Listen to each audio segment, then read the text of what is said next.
Students, हमारा next topic है levels of biodiversity and in this topic the biodiversity takes place in the different level, that is the 15.1. this point is there. The biodiversity takes place in molecular level to ecosystem level. Molecular means in one organism there is change. After their next generation, if those changes, those variations are good and those are predictable, then those transfer in the next generation, and such way the gradually this change become the permanent change of that. The change in one organism, of course there is also effect on the another organism, on the food chain of ecosystem. Of course there is the change in ecosystem level also. तो ये diversity जब है तो एक organism के level पर, एक species के लेवल पर अगर हो गई तो वो बाकी इकोसिस्टम पर भी असर करती है. तो मॉलिक्यूलर लेवल से मतलब सिंगल से लेके बाकी पूरा त्याचे कॉम्बिनेशन मतलब पूरी इकोसिस्टम पर इफेक्ट होगा. आप ये समझ सकते हो फूड चेन में जैसे एक तरह का ऑर्गेनिज्म अगर लॉस्ट हो गया या उसकी पॉपुलेशन कम हो गई तो उनके ऊपर डिपेंडेंट जो है, जैसे प्लांट्स की पॉपुलेशन कम हो गई तो प्लांट्स खाके जो रहने वाले ऑर्गेनिजम्स है उनको फूड कम मिलेगा तो उनकी पॉपुलेशन पर असर होगा, बराबर है. अगर किसी तरह का एनिमल कम हो गया, वो एनिमल को खाके दूसरा जो जीता है उनको खाना नहीं मिलेगा तो उनमें पॉपुलेशन पर असर पड़ेगा, मतलब कुछ मर जाएंगे भूख के मारे या फिर कुछ और खाना शुरू कर देंगे तो उनमें चेंजेस आ जाएंगे. या फिर किसी तरह का ऑर्गेनिज्म हमेशा के लिए खत्म हो जाएगा तो वो इकोसिस्टम की फूड चेन बदल जाएगी, राइट. इस तरह से जो चेंज होता था वो इकोसिस्टम लेवल का डाइवर्सिटी आता है.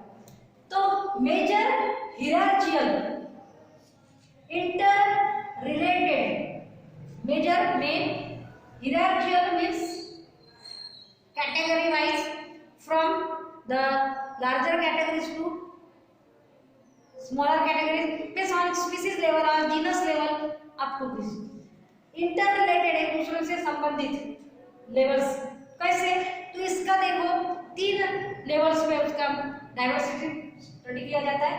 Genetic level, that is called genetic diversity, means if the change in genetic combination, then there is the genetic diversity.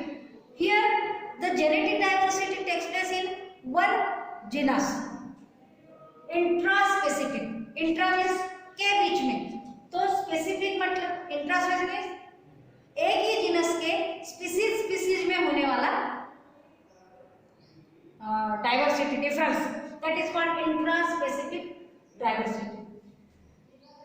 Sorry, intraspecific नहीं, एक ही स्पीसीज के अलग मेंबर में, एक ही पॉपुलेशन में, सॉरी एक ही पॉपुलेशन में मतलब एक ही तरह के ऑर्गेनिजम्स की जितनी पॉपुलेशन है उनमें आने वाला डिफरेंस, एक तरह के ऑर्गेनिज्म उसको बोलेंगे इंट्रास्पेसिफिक. क्योंकि एक ही ऑर्गेनिज्म में हो रहा है मतलब एक तरह के ऑर्गेनिज्म में हो रहा है तो एक स्पीसीज में होगा और एक स्पीसीज के मेंबर्स में हो रहा है तो उसको बोलते हैं इंट्रास्पेसिफिक, बराबर है.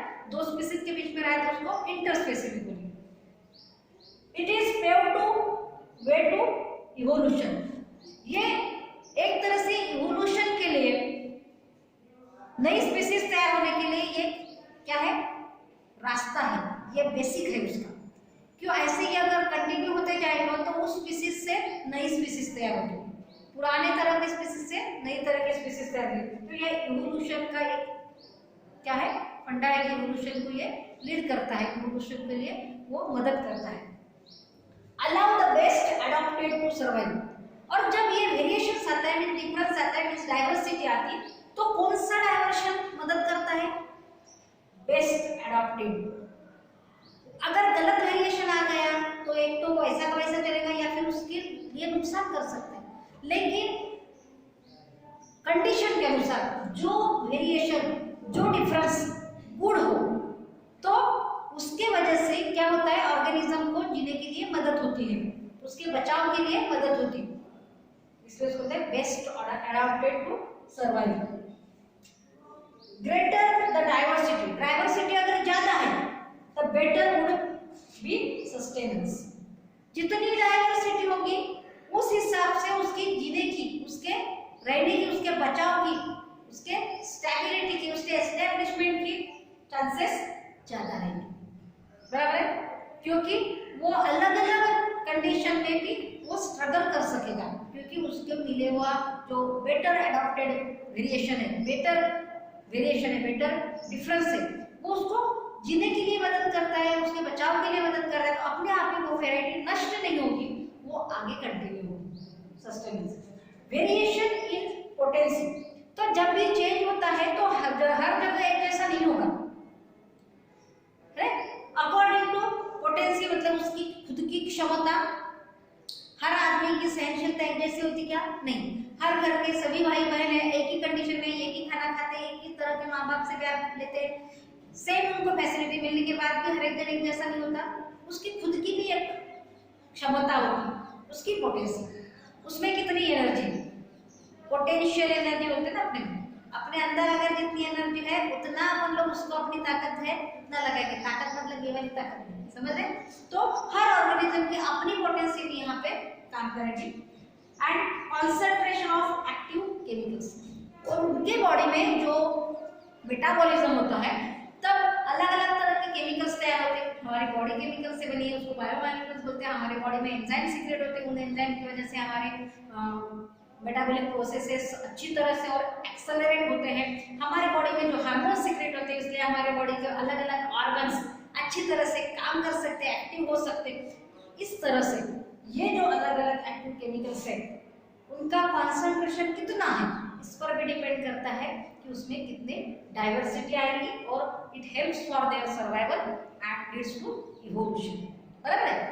उसके बिना ये सभी आ गए। तो genetic diversity, then second level है स्पीशीज डाइवर्सिटी, इंटरस्पेसिफिक। अभी यहाँ पे एक जीनस के अलग अलग जो स्पीशीज, जैसे हिबिस्कस रोजा साइनेंसिस, हिबिस्कस एस्कुलेंटस, हिबिस्कस कैनाबिनस बोले हैं अपन ने, मतलब ये हिबिस्कस जीनस के 3 स्पीशीज है, एस्कुलेंटस, रोजा साइनेंसिस एंड कैनाबिनस। तो इनमें जैसे एक ही जीनस के जो स्पीशीज है उनमें भी क्या हो सकता है? कंपटीशन। तो उनमें जो डाइवर्सिटी आएगी इसमें अलग अलग कैरेक्टर। इंटरस्पेसिफिक में और भी हो सकता है, जैसे हम लोग खाने के लिए, खाना खाने के लिए अलग अलग, जैसे गाय है, गाय को क्या लगता है? घास लगती है, तो गाय गाय में कंपटीशन हो गई, मतलब गाय या बैल में, मतलब एक ही कैरेक्टर कैटल्स में हो रही, कौन सा मिलेगा उसको? Intraspecific competition. लेकिन गाय को भी घोंसला लगती है, गाय बैल उनको भी घास लगती है, घोड़े को भी घास लगती है। तो घोड़े और गाय बैल इनमें जब कंपटीशन हो गई फूड के लिए, मतलब घास के लिए, तो ये क्या हो गया? घोड़ा अलग है, कैटल मतलब गाय बैल अलग कैटेगरी, अलग स्पीशीज के, इन दोनों में कंपटीशन हो रही है फूड के लिए। वैसे इन दोनों में जो डिफरेंस आता है वो हो गया इंटर स्पेसिफिक। समझ में आया? यस। तो species richness and species evenness, तो हर चेंज में, डिफरेंस में जो भी एक्स्ट्रा डाइवर्सिटी हो रही वो स्पीशीज की रिचनेस, तो रिच समझते हैं आप, मतलब उस कैरेक्टर के बारे में उसमें कितनी ज्यादा प्रमाण है उस पर डिपेंड करता है कि वो आगे कितना चेंजेस करेगा। अब एक से नहीं होता। इवननेस, इवननेस, इवन मींस सम, सम संख्या समझते, इवन संख्या बराबर।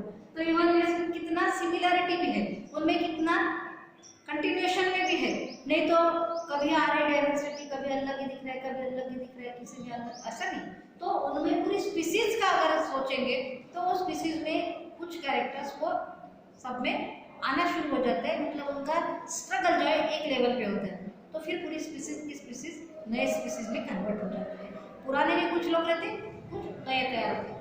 पूरे स्पीशीज में एक आदमी में फर्क होना मतलब नई स्पीशीज तैयार होना नहीं होता, उसको बोलते हैं एक्सेप्शन, अपवाद होते हैं। समझ में आया?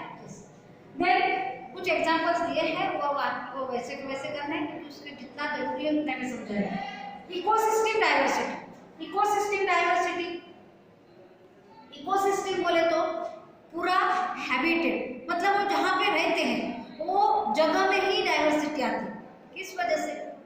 जैसे देखो पानी में रहने वाले ऑर्गेनिज्म से बारिश कम पड़ गई, पानी सूखने लग गया, तो पूरे इकोसिस्टम में चेंजेस आने लगते, क्योंकि पानी कम हो जाता है तो वहाँ पे रहने वाले प्लांट्स, एनिमल्स सबको इसका स्ट्रगल करना पड़ता है, उनको प्रॉब्लम्स आ जाते हैं, तो उनमें सभी में कुछ वेरिएशंस आते हैं और उस हिसाब से जो बचते हैं उन लोग बचते हैं, कुछ मर जाते कुछ लोग कमजोर होके अपना कैसे तो भी जी रहे, और जिन लोग अडॉप्ट हो जाते हैं, बेटर अडॉप्टेड होते हैं, जैसे यहाँ पे बोला है जो बेटर अडॉप्टेड उनमें गुड वेरिएशंस आ गए तो उन लोग अच्छी तरह से जीते हैं, मतलब ऐसे कमजोर होके दुख से नहीं जीते, तो अच्छी तरह से लगता है। उसमें इतना चेंजेस हो जाता है कि वो स्ट्रगल करके और उसमें चेंजेस आके उन लोग सुधारना हो जाते हैं उसमें, और अच्छी तरह से उन लोग आगे की जनरेशन, मतलब उनका रिप्रोडक्शन होता है तो आगे की जनरेशन तैयार होंगी।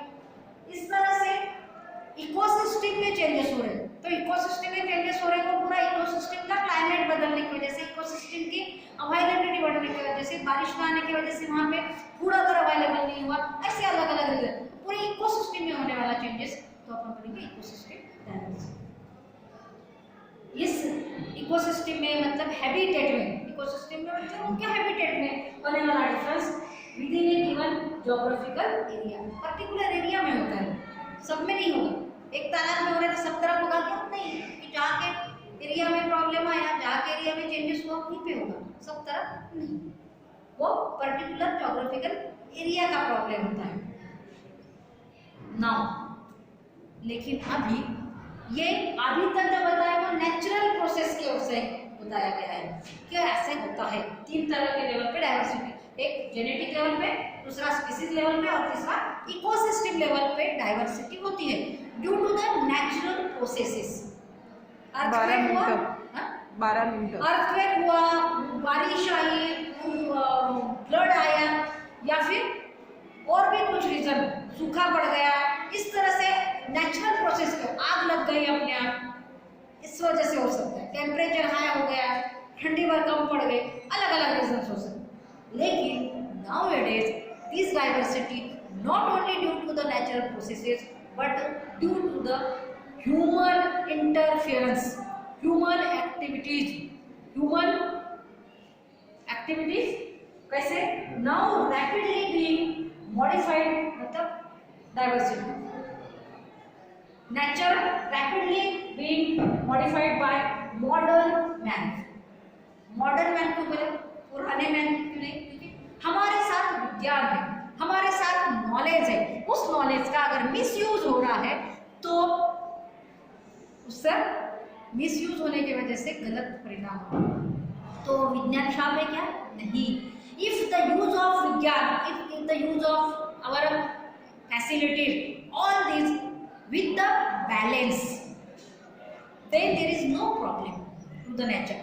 But if the use of this knowledge in extra, without need, unnecessary, unbalanced, uncontrolled, then of course it damages our nature, and that condition is the changes rapidly being due to modern man बोला गया है।